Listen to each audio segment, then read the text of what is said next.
요한계시록 10장 1절로 11절입니다. 내가 또 보니 힘센 다른 천사가 구름을 입고 하늘에서 내려오는데 그 머리 위에 무지개가 있고 그 얼굴은 해 같고 그 발은 불기둥 같으며 그 손에는 펴 놓인 작은 두루마리를 들고 그 오른발은 바다를 밟고 왼발은 땅을 밟고 사자가 부르짖는 것 같이 큰 소리로 외치니 그가 외칠 때 7 우레가 그 소리를 내어 말을 하더라. 7 우레가 말을 할 때에 내가 기록하려고 하다가 곧 들으니 하늘에서 소리가 나서 말하기를 7 우레가 말한 것을 인봉하고 기록하지 말라 하더라. 내가 본 바 바다와 땅을 밟고 서 있는 천사가 하늘을 향하여 오른손을 들고 세세토록 살아계시니 곧 하늘과 그 가운데 있는 물건이며 땅과 그 가운데 있는 물건이며 바다와 그 가운데 있는 물건을 창조하신 이를 가리켜 맹세하여 이르되 지체하지 아니하리니 7째 천사가 소리내는 날 그의 나팔을 불려고 할 때에 하나님이 그의 종 선지자들에게 전하신 복음과 같이 하나님의 그 비밀이 이루어지리라 하더라.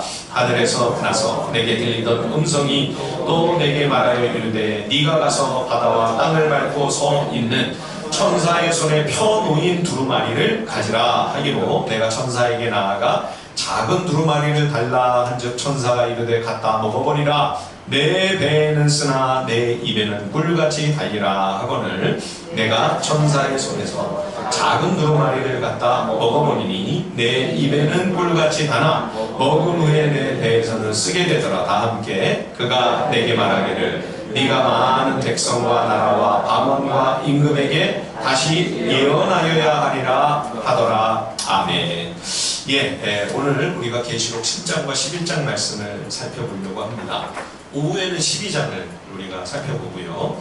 오늘 수요일에는 천년왕국에 대하여 같이 생각해 보고자 합니다. 이번에 요한계시록을 우리가 좀 대략적으로나마 정리를 하고 개념이라도 좀 우리가 잡고 넘어가야 되겠다는 생각입니다. 왜냐하면 워낙 이 계시록을 어렵게 난해하게 이렇게 낯설게 생각을 많이 해서요. 이번 기회에 계시록도 다른 66권 성경들처럼 똑같이 얼마든지 내가 스스로 읽고 혼자서도 묵상하면서 큐티도 하고 또 우리 삶에 적용이 가능하다 하는 것을 꼭 깨닫고 그런 은혜를 경험할 수 있었으면 하는 바람입니다. 계시록 6장에서 하나님 말씀의 7 봉인이 다 해제가 되었습니다. 그리고 7장에서는 말씀에 기록된 이 무서운 재앙 앞에 과연 성도라고 해서 교회라고 정말 거기서 살아남을 수 있을까? 누가 능히 서리요? 이 두려운 질문 앞에 어린 양의 인을 받은 14만 4천 구원받은 하나님의 모든 백성이 하나님을 찬양하고 있는 광경을 7장에서 보여주죠. 그렇죠? 구원 얻은 정결한 성도들이 입고 있는 그 세마포 흰 옷은 어린 양의 피에 씻어서 깨끗하게 되었다. 그래서 우리의 구원은 오직 보좌에 앉으신 우리 하나님과 어린 양께만 달려있다라는 사실을 세상 확인했습니다. 그리고 나서 이제 8장과 9장에서 7 나팔과 함께 재앙이 임하죠. 그렇게 6번째 나팔까지 불었는데 이제 7번째 나팔을 불면 마지막 남은 심판 7 대접 재앙으로 넘어가는 겁니다. 그러니까 7번째는 다음 재앙으로 넘어가는 순서죠. 7째 봉인을 딱 떼면서 7 나팔 재앙이 시작됐잖아요. 그러니까 7번째 나팔이 울리면 7 대접이 쏟아지는 아주 긴장된 순간이죠. 그런데 6번째 나팔이 울린 다음에 바로 이어서 7번째 나팔이 울리지 않고 오늘 10장, 11장에 이 막간이 나옵니다. 그래서 10장, 11장 말씀이 있은 다음 이제 11장 뒤에 가서 7번째 나팔이 드디어 울리죠. 그러면 이제 7 대접이 쏟아져야 되는데 바로 또 7 대접이 쏟아지지 않습니다. 12장에서 13장, 14장, 15장까지의 긴 막간이 또 나오고요. 16장에서야 이제 7 대접이 비로소 이제 쏟아져야 되는 거죠. 이 재앙의 내용 자체도 중요합니다만 그 사이사이에 들어가 있는 이 막간의 메시지가 아주 소중하다. 그래서 우리가 귀를 기울여야 된다 말씀을 드렸죠. 오늘 이 10장, 11장 말씀도 6번째 나팔과 7번째 나팔 사이의 막간입니다. 이 마지막 때에 교회가 과연 어떤 사명을 감당해야 하는가? 말세를 살아가는 성도들이 복음의 증인으로서 어떤 인생의 길을 주님 앞에서 걸어가야만 할 것인지를 우리에게 가르쳐주고 있는 내용이죠. 먼저 오늘 우리가 읽은 여기 10장을 한번 보십시오. 1절과 2절을 보시면 한 천사가 그 손에 펴져 있는 작은 두루마리를 들고 있습니다. 이 두루마리, 책이죠, 책. 앞서 우리가 보았던 처음에는 봉인되어서 펼칠 수도 없고 볼 수도 없었던 바로 그 책입니다. 어린 양이 그 7 봉인을 다 제거를 해주셨죠. 그래서 이제는 책이 펴져 있습니다. 펼쳐져 있습니다. 하나님의 말씀, 진리요 생명의 말씀이 우리에게 이렇게 활짝 열린 소중한 복음이 될 수 있었던 것은 어린 양의 대속의 죽음, 어린 양의 부활 덕분이죠. 주님은 내 모든 죄를 대신 담당해 주시려고 나를 위해 십자가를 지시며 또 부활하셨습니다. 그런데 이 요한계시록은 우리에게 주님의 구속사역의 중요한 목적 또 하나를 우리에게 일깨워줍니다. 그것은 이 귀한 비밀의 책, 이 신비로운 하나님의 말씀, 복음을 활짝 열어서 우리에게 보여주시기 위함이었다. 이 성경을 통해 복음을 알게 되고 주님을 만나 그분의 사랑을 경험하고 주의 뜻을 알아서 풍성하고 복된 삶을 살며 또 이 은혜를 다른 이들과도 나눌 수 있도록 이 생명의 귀한 책을 열어주시려고 예수님이 우리에게 오셨다라고 말씀하고 있는 것이죠. 이 책이 열렸기 때문에 나를 향한 하나님의 사랑이 얼마나 크고 놀라운지를, 그 은혜의 넓이와 길이와 높이와 깊이를 우리들이 말씀을 묵상하면서 점점 더 풍성하게 알아갈 수가 있는 것이죠. 이 성경책이 우리에게 열린 책이기 때문에 우리가 율법의 정신을 배우며 하나님의 사랑과 은혜를 받은 사람으로서 이제는 어떻게 그럼 이 땅에서 살아가야 되는지를 배워갑니다. 그래서 이 땅에서 주님을 닮아가는 그 길이 비록 어려운 일일지라도 그래도 어떻게 해서든지 주님을 흉내내보고 쫓아가 버리려고 악한 힘을 쓰는 거죠. 자, 10장 6절과 7절 한번 보십시오. 오늘 본문 10장 6절과 7절입니다. 세세토록 살아계시니 곧 하늘과 그 가운데 있는 물건이며 땅과 그 가운데 있는 물건이며 바다와 그 가운데 있는 물건을 창조하신 이를 가리켜 맹세하니 이르되 지체하지 아니하리니. 일곱째 천사가 소리내는 날 그의 나팔을 불려고 할 때에 하나님이 그의 종 선지자들에게 전하신 복음과 같이 하나님의 그 비밀이 이루어지리라. 아직 일곱째 나팔이 울린 게 아닙니다. 이제 마지막 남은 이 7번째 나팔까지 울리면 하나님께서 그 대언자들을 통하여 이미 말씀하시고 그래서 책에 다 기록되어 있는 이 하나님의 신비, 비밀, 그 약속의 말씀 이제 다 성취된다.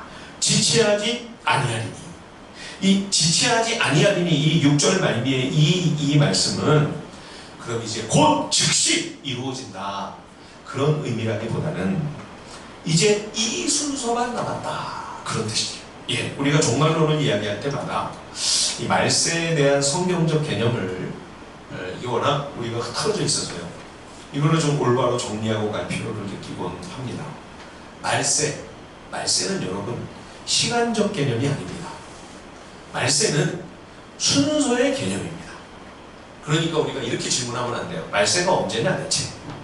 예수님 언제 오신다는 거냐? 재림이 2030년이냐 2050년이냐? 이 질문 자체가 틀렸다는 겁니다.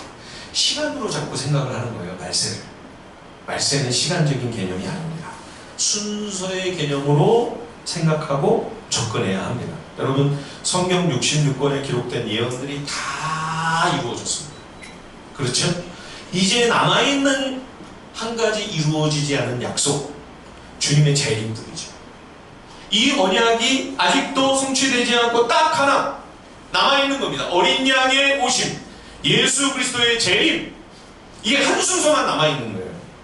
그래서 이 마지막 하나 남은 성경의 약속이 언제 이루어질지 그 시간은 우리가 알 수 없으나 이제 순서는 요것밖에는 남은 게 없다. 지체하지 아니하리. 마지막 순서만 남아있다네. 다 이루어지고 요 하나만, 이 순서만 남아있으니까 급하죠. 그쵸? 언제 이게 이루어질지 모르는 거 아니에요?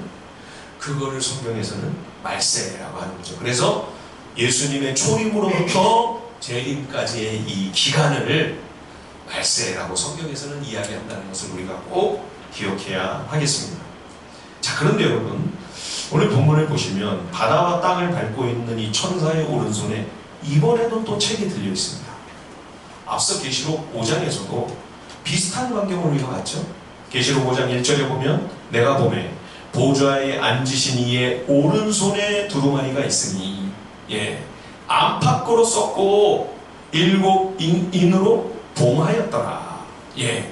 5장에서는 보좌에 앉으신 주님이 오른손에 들고 계셨는데 그때는 7개의 인으로 봉해져 닫혀진 책이었습니다. 아직 열리지 않았어요. 자, 그러면 이 책이 어떤 책인지 우리가 궁금하죠. 근데 성경은 우리가 자세히 살펴보다 보면 스스로 깨달을 수 있도록, 알 수 있도록 말씀 속에 힌트를 담아 놓으신 예들이 많이 있습니다. 여기에 지금 안팎으로 기록된 책이라는 것이 이게 결정적인 암시입니다. 안팎으로 썼고 그랬잖아요. 출애굽기에 보면 모세가 시내산에서 내려올 때 10계명이 기록된 두 돌판을 들고 내려오죠. 하나님이 친히 써주신 그 말씀의 돌판에 관하여 성경은 이렇게 기록하고 있습니다. 출애굽기 32장 15절 16절을 보면 모세가 돌이켜 산에서 내려오는데 두 증거판이 그의 손에 있고 그 판의 양면 이쪽 저쪽에 글자가 있으니 그 판은 하나님이 만드신 것이요 글자는 하나님이 쓰셔서 판에 새기신 것이더라. 아까 오른손에 들고 있던 그 책에도 안팎으로 쓰여 있다 그랬죠. 모세가 하나님께 받은 돌판 역시 안팎으로 양면에 모두 이쪽 저쪽에 다 글자가 있었습니다. 근데 모세만 그런 게 아니고요. 대언자 에스겔의 경우도 똑같은 말씀이 나옵니다. 에스겔 2장 9절과 10절에 보면 내가 보니 한 손이 나를 향하여 펴지고 보라 그 안에 두루마리 책이 있더라. 그것을 내 앞에 펴지니 그 안팎에 글이 있는데 그 위에 애가와 애곡과 재앙의 말이 기록되었더라. 모세의 경우는 돌판이었죠. 그러나 대언자 에스겔이 받은 것은 사도 요한이 본 것과 똑같은 두루마리 책이었습니다. 그런데 하나님께서 펴주신 그 책에 안팎에 글이 쓰여 있었다. 그러면 여러분 계시록에서 지금 보좌에 앉으신 어린 양이 오른손에 들고 있다가 또 천사에게 지금 건네준 그 천사의 오른손에 들린 이 활짝 펼쳐진 이 책은 어떤 책입니까? 하나님의 말씀, 진리의 말씀, 생명의 말씀. 오늘 우리가 읽고 묵상하고 있는 이 성경 진리와 동일한 그러한 하나님의 말씀이 분명하다는 것을 우리가 확신할 수가 있지요. 자, 그런데 천사가 이 열린 책을 이제는 요한에게 건네는 겁니다. 보좌에 앉으신 그 어린 양의 오른손에 들려있던 책이 천사에게로 건너갔는데 천사가 요한에게 이 책을 주는 거죠. 그러면서 요한에게 뭐라고 천사가 이야기합니까? 이 책을 먹어라. 가져다가 먹어라. 그러면 네 배에는 쓰나 네 입에서는 꿀처럼 달 것이다. 그래서 정말 요한이 이걸 먹었습니다. 그랬더니 정말로 그랬죠. 자, 10장 10절 같이 한번 읽어볼까요? 오늘 본문 요한계시록 10장 10절입니다. 다 같이 한 목소리로 시작. 내가 천사의 손에서 작은 두루마리를 갖다 먹어버리니 내 입에는 꿀같이 달아 먹은 후에 내 배에서는 쓰게 되더라. 여러분, 왜 말씀을 읽어라, 성경을 열심히 묵상해라 이렇게 하지 않으시고 이 책, 이 말씀을 먹어라 이렇게 이야기를 하실까요? 그리고 그 입에서는 꿀같이 단데 왜 말씀이 속으로 내려가면 뱃속에서는 그 맛이 썼을까요? 먹는 것처럼 강력한 영향을 미치는 게 우리 삶에 또 있을까요? 여러분, 먹는 거 굉장히 중요하겠죠. 먹는 게 뭐 중요해? 말씀이 중요하지. 오늘 점심 안 드려도 되겠죠, 그죠? 영혼의 양식만 잔뜩 드시고. 여러분, 표정이 별로. 얼굴이 금방 어두워집니다. 오늘은 김밥만 아니라 가래떡도 드릴 겁니다. 그럼 얼굴이 싹 펴지네요, 금방. 먹는 게 그렇게 중요해요. 우리가 물 마시고, 예, 밥을 먹는 거. 가장 기본적인 요소죠. 이게 채워지지 않고 계속 굶주리게 된다면 인간성을 상실해버리는 그런 일도 얼마든지 벌어질 수가 있죠. 저는 음식 투정을 별로 안 합니다. 가리지 않고 주는 대로 잘 뭐든지 먹는 편인데요. 어릴 적에는 안 그랬어요. 어릴 적에는 편식도 심하고 밥 투정을 제가 얼마나 많이 했는지. 한 번은 제가 초등학생 때 어느 날 우리 모친께서 참다 드디어 폭발을 하셨습니다. 네, 제가 밥 투정을 하고 깨작거리고 밥을 안 먹고 찡얼찡얼 대니까 밥상을 딱 들고 그럼 먹지 마! 그러시더니 상을 들고 나와버리시는 거예요. 앞으로 그러면 밥 없어. 저는 농담인 줄 알았죠. 예, 점심때는 주실 줄 알았어요. 점심때가 되는데 밥 먹을 김이 안 보이는 거예요. 아침, 점심 두 끼를 굶었죠. 저녁 때는 줄 줄 알았습니다. 진짜 화가 나신 모양입니다. 저녁은 주시겠지. 저녁 때가 되는데 밥하는 기미가 안 보이는 거예요. 그래서 하루 종일 그 세 끼를 쫄쫄 굶고 밤이 되는데 진짜 미치겠더라고요. 그래서 제가 우리 모친 앞에 무릎을 꿇고 눈물을 뚝뚝 흘리면서 손이 발이 되도록 빌었습니다. 다시는 안 그럴게요. 다시는 안 그럴게요. 그랬더니 그 밤에 저희 어머님이 상을 차려놔 밥을 주시더라고요. 한밤중에 그 밥을 먹는데 얼마나 맛있는지. 예, 제가 아직도 기억이 납니다. 예, 40년이 넘은 이야기인데요. 아직도 그 맛이 기억이 나요. 얼마나 맛있게 먹었는지. 예, 배가 한번 고파 보니까 그 소중함과 가치를 온몸으로 전전하게 체험을 한 거죠. 먹는 것은 이렇게 강력합니다. 그래서 하나님께서 이 말씀을 읽어라, 묵상해라, 들어라, 새겨라, 암송해라 이런 정도가 아니라 먹어라. 배가 고파서 너무 시장에 가지고 밥을 간절히 기다리는 그런 심정으로 그렇게 하나님의 말씀, 이 생명의 진리를 그토록 사모하고 갈망하며 이 말씀의 은혜를 받아 누리기를 간절히 그렇게 열망해야 한다는 것이죠. 말씀을 먹어라. 사도 요한이 5장에서 이 책이 봉인이 되어서 닫혀 있어서 아무도 이것을 펴거나 볼 자가 없다는 사실을 알게 되었을 때 어떻게 했습니까? 크게 울었습니다. 예, 거기 크게 울었다. 그 단어는 그냥 눈물 좀 뚝뚝 흘리면서 슬퍼하고 조용히 훌쩍거리는 그런 울음이 아닙니다. 아주 큰 소리로 울부짖으며 통곡을 했다. 그런 울음이에요. 나이도 많은 남자 어른이 서럽게 애곡을 하고 있는 거예요. 그러니까 보다 못한 24장로 중 한 사람이 와서 울지 말아라. 유다의 사자 어린 양께서 이 일곱 봉인을 떼어주실 것이다. 위로를 하죠. 예, 이런 사모함, 이런 갈망, 말씀을 향한 이러한 열정과 열심이, 열망이 과연 우리에게 있느냐 하는 것입니다. 주님께서 말씀하십니다. 이 책을 먹어라. 내가 먹는 것은 그 음식이 내 속에 들어와 소화가 됩니다. 그것이 내 피가 되고 살이 됩니다.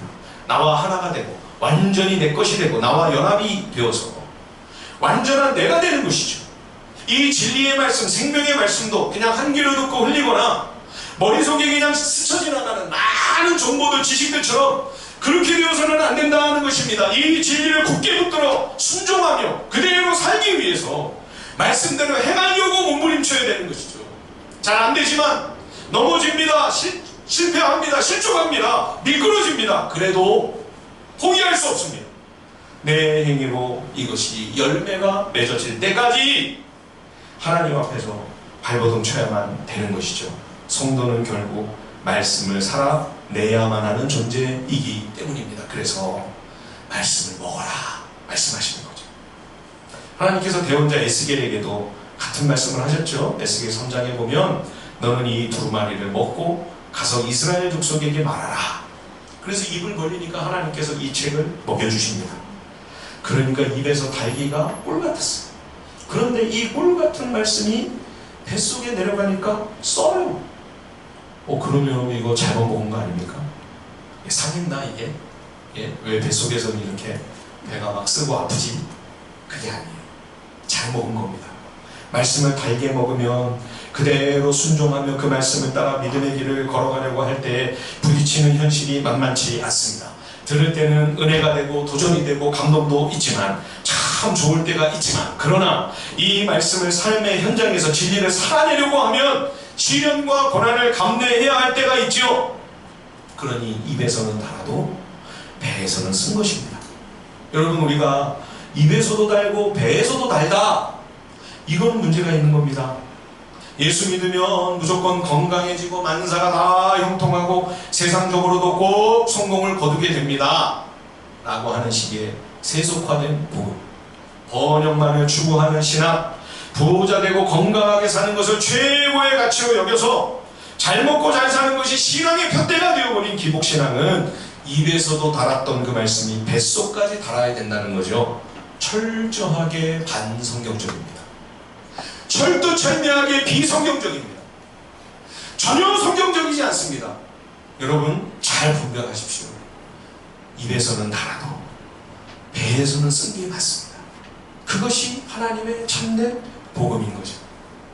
이렇게 하나님의 말씀은 우리가 그저 읽고 듣는 정도가 아니고요, 먹어야 합니다. 매일 하루에도 3번씩 우리는 꼬박꼬박 밥을 먹는 것이 당연하고 자연스러운 일상입니다. 그렇게 규칙적으로 열심히 빼놓지 않고 우리가 말씀을 먹어야 이 마지막 때를 성도는 믿음으로 이겨나갈 수 있습니다. 뿐만 아니라 이제 11장에 가면 말세의 교회가 그리스도의 증인으로서 증언의 사명을 감당해야 돼요. 말씀을 먹지 않고는 불가능하죠. 내가 먼저 달게 먹어야 이 복음의 은혜를 풍성히 누리고, 그래야만 우리가 또 다른 이들에게 이 복음을 증언할 수 있지 않겠습니까? 이 단맛을 내가 먼저 경험해보지 않고서 어떻게 이 복음을 자랑할 수가 있습니까?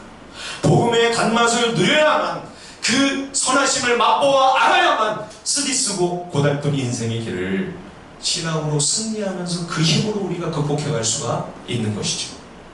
특히나 이 말씀을 먹는다고 할 때 우리는 요즘 성경을 설교로만 자꾸 들으려고 하는 그런 분위기가 만연해 있습니다.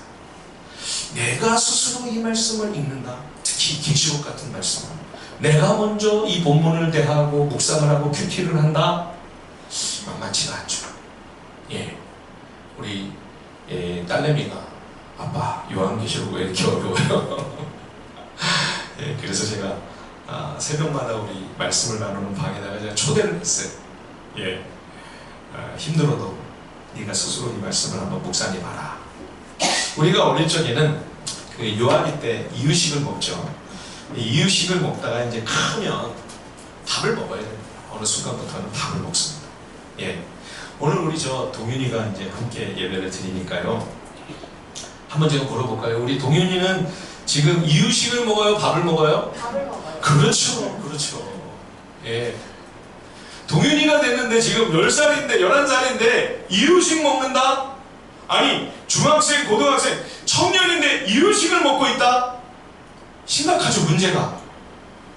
우리가 쑥쑥 잘 자라고 건강하게 커 나가기 위해서는, 정상적인 성장을 위해서는 힘들어도 이제는 단단한 음식을 내가 씹어 먹어야 되는 거죠. 이 훈련을 하지 않으면 아무리 신앙생활의 연주가 길어도 여러분 잘하지 않습니다. 이유식을 먹는데 어떻게 잘해요? 근데도 우리는 자꾸 영상으로 봐요. 영상으로만 말씀을 잡고 속취하려고 해요. 이거는 이유식이에요. 이거는요, 제가 지금 한번 씹어서 여러분들에게 먹여주는 겁니다. 우리가 말씀의 가이드가 필요하기 때문에 목회자가 설교를 앞에서 해야 됩니다. 여러분, 이걸로 끝나셔서는 안 돼요. 이건 가이드예요. 성경을 이렇게 봐야 되는구나, 이런 시각으로 이렇게 적용하고 이렇게 해석하는 게 이게 성경적인 거로구나 하는 것을 여러분들이 깨달아서 이제는 여러분들의 삶 속에서 스스로 이 말씀을 읽어나가셔야 돼요. 단단한 음식을 실제로 여러분들이 섭취하지 않으면 영적인 성장은 멈춰버립니다. 더 이상 잘하지 않아요. 성숙해갈 수 없습니다. 히브리서 5장에 말씀하지 않습니까? 히브리서 5장 12절에서 14절, 때가 오래되었으므로 너희가 마땅히 선생이 되었을 터인데 너희가 다시 하나님의 말씀에 초보에 대하여 누구에게 가르침을 받아야 할 처지이니 단단한 음식은 못 먹고 젖이나 먹어야 할 자가 되었도다. 이는 젖을 먹는 자마다 어린아이니 의의 말씀을 경험하지 못한 자요 단단한 음식은 장성한 자의 것이니 그들은 지각을 사용함으로 연단을 받아 선악을 분별하는 자들이니라. 스스로 이 말씀을 씹어먹고 힘들지만 그 연습을 부지런히 하면서 내 삶의 현실 속에서는 그러면 이 진리를 어떻게 적용해야 될까? 이거를 고민하고 생각하면서 선악을 분별하며 하나님이 기뻐하시는 믿음의 길을 가는 사람, 이 사람이 진정한 제자죠. 성숙한 그리스도인인 거죠. 이 믿음이 아니면 여러분 마지막 때에 우리가 미혹을 극복하기 어렵습니다. 환난의 때가 온다고 해요. 우리가 다 면할 수 있는 게 아닙니다.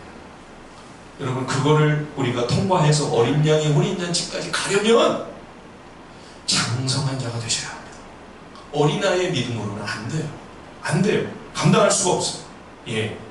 그래서 우리가 자꾸 큐티를 하고 오후에도 스스로 성경을 읽는, 그래서 생각하고 질문하고 또 저마다 대답을 한번 해보면서 내가 혼자 이 말씀을 읽으면서도 주의 음성을 듣고 이 진리를 내 삶 가운데 적용해가며 훈련하는 그런 연습을 자꾸만 하는 것입니다. 말씀을 먹는 훈련입니다. 예, 단단해서 처음에는 씹기가 쉽지 않지만 자꾸 훈련해야 돼요. 익숙해져야 됩니다. 자, 이렇게 이 진리의 말씀을 먹이신 다음에는 자, 계시록 11장에 들어가면요, 이제는 증인의 삶을 살아야 합니다. 자, 11장 우리 한번 거기 읽어볼까요? 계시록 11장 3절 4절 말씀 같이 한번 읽어보겠습니다. 11장 3절과 4절 시작. 내가 나의 두 주인에게 권세를 주리니 그들이 굵은 베옷을 입고 1260일을 예언하리라. 그들은 이 땅의 주 앞에 서 있는 두 감람나무와 두 촛대니. 예, 이 마지막 때 교회의 사명 증인입니다. 그리스도의 증인, 어린 양의 복음을 증언하는 거, 이게 말세의 성도가 감당해야 할 사명이에요. 근데 여러분 왜 두 증인일까요? 한 증인이 아니고요. 율법에 증언이 확실한 증거로서의 효력을 가지기 위해 요구되는 인원수가 몇 명입니까? 두세 사람. 세 사람이면 좋겠으나 정 안 되면 그래도 최소한 2명의 증인은 있어야 되죠.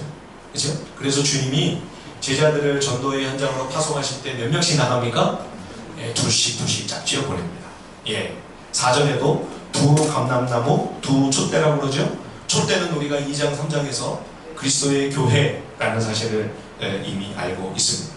두 감람나무, 스가랴서에 보면 계시록 끝나면 또 우리 스가랴 목사할 텐데요, 총독 스룹바벨과 제사장 여호수아, 이 두 사람이 두 감람나무입니다. 왕이고 제사장이죠. 그렇죠? 주님의 몸된 교회는 말세에 촛대와 같이 복음의 빛을 밝혀야 돼요. 주님의 성도들은 이 마지막 때에 왕과 그리고 제사장으로서 복음을 영화롭게 하는 믿음의 길을 걸어가야 한다는 것입니다. 저는 이 혼자가 아니라 둘이라는 것이 참 위로가 됩니다. 힘이 됩니다.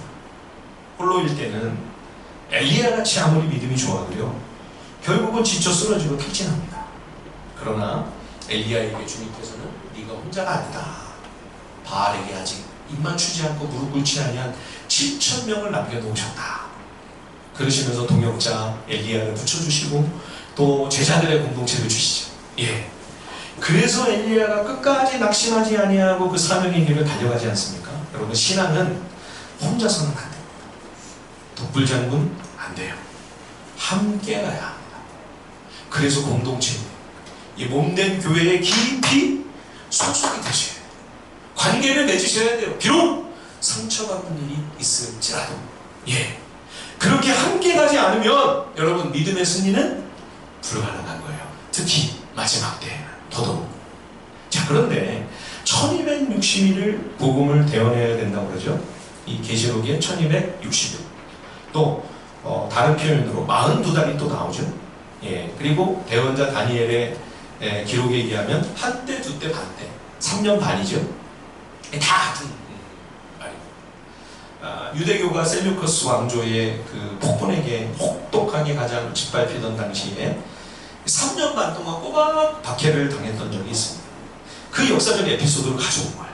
그래서 마지막 때 예수님의 초림으로부터 재림하실 때까지 이 말세의 교회가 시련과 고난을 겪게 될 것을 예고하는 이 상징적인 기간이 사실이에요. 3년 반 1260 말세의 기간입니다. 근데 왜 굳이 이렇게 꼭 집어서 1261 이렇게 못을 박으셨을까요? 박해와 환란이 아무리 힘들어도 그거는 정하신 끝이 있다. 하나님께서 그 마지막을 정해두셨다. 예. 자, 그런데 계시록 11장 1절 2절을 보면 갑자기 성전을 청량을 합니다. 그렇죠? 지팡이 같은 갈대를 주며 말하기를 일어나 하나님의 성전과 제단과 그 안에서 경배하는 자들을 측량하되 성전 바깥 마당은 측량하지 말고 그냥 둬라. 이것은 이방인에게 주었은즉 그들이 거룩한 성을 42달간 짓밟을 것이다. 이 성전을 측량하는 거는요, 하나님께서 하나도 잃지 않고 전부 철저히 보호하시고 지키신다는 그러한 상징입니다. 근데 왜 성전 방마당을 측량을 하지 않을까요? 하나님께서 지키고 보호하신다고 하는 그 말씀이 그러면 교회가 시련을 안 당한다거나 성도들이 고난을 안 겪는다는 의미는 아니라는 거죠. 교회도 환난을 통과합니다. 성도들에게도 어려움이 닥칩니다. 믿음이 신실하고 신앙이 독실하다고 여러분 공격을 안 당합니까? 이 땅에서? 주를 위해 복음을 증거하며 증인의 삶을 충성스럽게 살아가는 하나님의 사람에게는 고난이 없습니까? 다 피해갑니까? 절대 그렇지 않습니다. 사도 바울을 보십시오. 얼마나 고생을 많이 해요. 초대교회 성도들을 보십시오. 예. 그러면 의문이 생기죠. 아니, 그러면 이렇게 성전을 측량까지 하시면서 지키시고 보호하신다고 하는 이 하나님의 말씀이 무슨 의미가 있는 건가? 우리가 죄 안에 전적으로 타락하고 부패한 이 캄캄한 흑암이 가득한 세상에서 이런 사악한 세상을 믿음으로 이겨나갈 수 있는 힘은 말씀의 단맛을 경험하는 데서 그 은혜와 능력과 지혜로 우리가 최종적인 신앙의 승리에까지 나아갈 수가 있다고 하는 거죠. 마찬가지입니다. 하나님께서 함께 하시고 주님이 우리를 굳게 붙들어 주시기 때문에 비록 우리가 이 말세의 끔찍한 시련과 고통과 환난을 직면하나 주님이 우리와 함께 동행해 주시고 소망 가운데 주님이 우리를 붙잡아 주시기에 교회는 고난은 있지만 패배는 없다는 것이죠.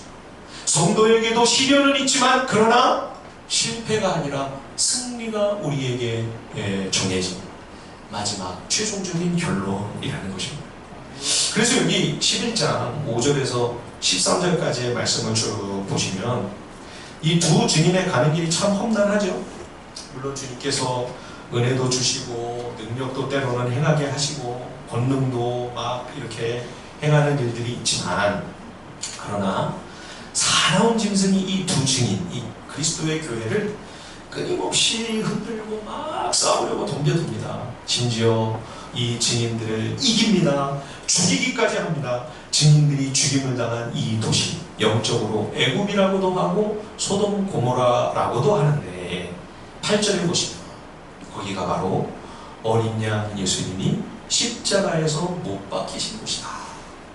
주님이 십자가 지신 바로 거기서 두 증인도 똑같은 환난과 고난을 받는 거죠.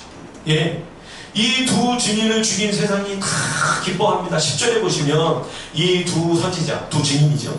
땅에 사는 자들을 괴롭게 한 거로 증인이 증언하는 어린 양의 복음이 악한 자들의 양심에 찔림이 되는 거예요. 불편한 거예요. 마음대로 욕심대로 살면서 악을 자행하고 나쁜 짓을 하려고 하는데 그렇게 살면 망한다. 하나님의 의가 심판이 임한다. 돌이켜야 된다 하니까 괴로운 거죠. 그러면 회개해야 되는데 회개하는 것이 아니라 오히려 두 증인을 제거해버립니다. 두 증인의 가는 길이 주님과 너무 닮았죠? 그러나 이 두 증인이 비참한 죽음으로 그렇게 참담하게 그 삶을 마감했던 것 같은 그 상황 속에서 반전이 일어납니다. 큰 영광과 영화로운 보상으로 하나님께서 시원해 주시고 억울하고 원통했던 것을 의로 갚아주시며 명예를 회복시켜 주시고 높여주시는 것까지 이 두 증인이 주님이 걸어가시는 길을 그대로 쫓아가는 거죠. 예, 이것이 마지막 때에 교회가 가야만 하는 길이다. 것입니다. 말세에 성도들의 모든 선택, 모든 결정, 우리가 믿음으로 걸어가는 그 모든 길은 주님이 걸어가신 그 길을 그대로 따라가야만 한다는 것을 우리에게 말씀해주고 있는 것이죠. 그래서 요한계시록에서 무한반복하며 강조하는 단어가 뭡니까? 어린 양입니다. 어린 양. 예, 계시록에 가장 중요한 키워드가 뭐예요? 어린 양이에요. 어린 양. 보좌에 앉으신 어린 양, 승리하신 어린 양, 구원하시는 어린 양, 존귀하신 어린 양. 그런데 사실 어린 양은 승리와 영광과는 잘 어울리지 않는 모습입니다. 그렇죠. 지극히 연약하고 무참히 피 흘리며 죽임을 당하고 짓밟히고 끔찍한 참담한 실패와 패배의 상징이 아닙니까? 세상은 어떤 모습으로 계시록에서 이미지화하고 있죠? 이 세상 바벨론은 무서운 맹수, 사나운 짐승의 모습으로 상징이 되고 있어요. 교회는 지극히 나약하고 보잘것없는 어린 양의 모습으로 계시록에서 이 짐승, 맹수와 어린 양이 극명한 대조를 이루고 있는 것을 계속 우리가 목격하는 거죠. 예, 계시록에 이 두 가지 대비가 굉장히 많이 나옵니다. 두 여자, 큰 음녀와 어린 양의 신부, 교회. 두 여자, 두 도시, 바벨론과 새 예루살렘, 그리고 두 짐승. 예, 물론 여기는 짐승, 여기는 어린 양은 짐승이 나가면 안 되겠죠. 어린 양과 그리고 맹수인 두 사나운 짐승. 예, 극명하게 일부러 선명하게 대비를 시키고 있는 거예요. 우리에게 잊혀지지 않는 그림으로. 예, 로마 제국에 의해 처형당하신 초라하고 비참한 예수님의 모습이 생각나는 어린 양의 이미지입니다. 그러나 바로 그 어린 양의 길, 희생과 섬김과 사랑의 길이야말로 승리의 길이며 영광의 길이다. 그 길이 교회가, 우리 성도들이, 그리스도의 두 증인이 끝까지 쫓아가야 할 참 신앙의 길이라는 것이죠. 그럼에도 불구하고 우리에게 유혹이 있습니다. 예, 우리도 짐승이 되어서 저 사나운 맹수들을 상대해주고 싶은 심정일 때가 솔직히 너무 많은 거죠. 더군다나 교회에 힘이 생기게 돼요. 교회에 돈과 사람들이 모여서 우리에게 실제적인 세상적인 어떤 권력이 생기게 되면 더더욱 이 유혹에 치명적입니다. 어린 양의 모습을 내팽개쳐버려요. 진리를 사수한다고 하면서 어린 양의 방식이 아니라 짐승의 모습이 되어버리는 거죠. 말세에 굉장히 우리에게 정말 치명적인 미혹입니다. 잘 분별하셔야 돼요. 이게 참된 길인가 아닌가, 성경적인 길인가 그렇지 않은가, 이 그림에다 딱 비춰보세요. 과연 저 교회가 짐승의 모습인가, 어린 양의 모습인가? 저 목사가 과연 짐승, 맹수의 모습인가, 어린 양의 모습인가? 과연 저 믿음의 사람이 어린 양의 길을 걸어가고 있는가, 짐승의 길을 걸어가고 있는가? 이거를 딱 비춰보시면 답이 나옵니다. 목사들의 목사라고 하는 유진 피터슨 목사님이 계시죠. 이분이 언어에 아주 탁월한 은사가 있어서 영어권에서도 그 성경은 어려운 모양이에요.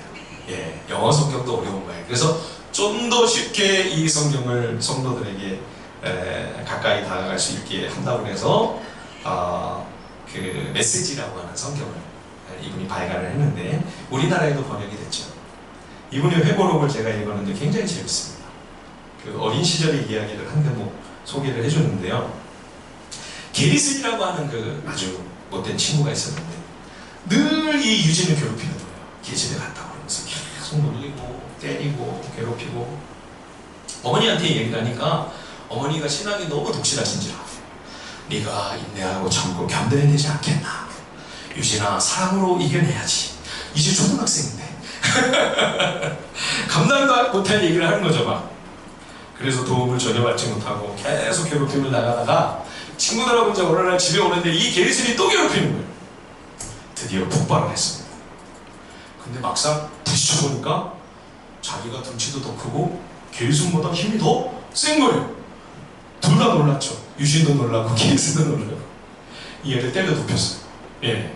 그리고서 이 아이의 그 양팔을 무릎으로 팍 눌러가지고 꼼짝을 못하게 해놓은 다음에 주먹으로 얼굴을 그냥 위에서 탁 때리니까 기분이 너무 좋은 거예요. 그간의 상처가 막 다 치유가 되는 거예요. 예. 그러면서 나한테 형이라고 해? 그랬더니 그래도 자존심이 있어가지고 누워가지고 맞으면서도 거부를 하는 겁니다. 그래서 한 대를 더 때렸어요. 그랬더니 코피가 찡 나오기 시작했습니다. 그러니까 막 옆에서 친구들이 막 응원을 하는 거예요. 눈도 한 방 매겨, 이빨도 다 깨버려, 막 이러면서 예, 환호를 하니까 막 어깨가 막 으쓱해지는 거죠. 근데 순간 유진 어린이의 마음에 선한 주님의 마음이 찾아왔습니다. 예, 주일학교에서 그리고 독실한 어머니께 배운 말씀이 막 갑자기 생각이 나면서 게리슨의 멱살을 탁 움켜쥐고 이렇게 얘기를 한 거예요. 유진이 예수님을 내 주인이자 구세주로 믿는다고 해? 예. 그랬더니 게리슨이 예스 한 겁니다. 예. 그래서 유진 피터슨이 마지막에 이렇게 적고 있습니다. 그래서 게리슨 존슨은 내가 첫 번째로 전도한 영혼이 되었다. 이 말씀에 은혜를 받으시고 또 가셔서 이렇게 전도를 하시면 큰일 납니다. 예. 어린 시절의 우픈 추억이지만 여러분 실제로는 교회가 이렇게 무례하고 폭력적으로 비춰질 때가 적지 않습니다. 어린 양의 모습으로 우리가 섬기며 희생하고 끝까지 사랑해야 하는데 그러나 맹수처럼 짐승과 같은 방식으로 복음을 전하다 보니 이제는 전도의 길이 다 막혀버린 것이 아닌가 하는 참 큰 공경에 지금 우리가 처한 상태입니다.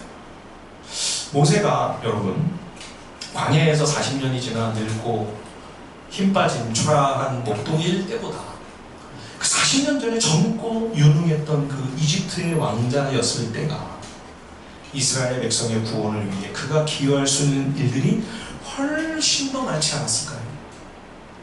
그런데 그런 그가 왕자의 권세와 힘과 권력을 갖고 이집트 사람을 때려 죽였을 때 백성들은 희한하게도 그러면 박수치고 환호를 했어야 될 것 같아요.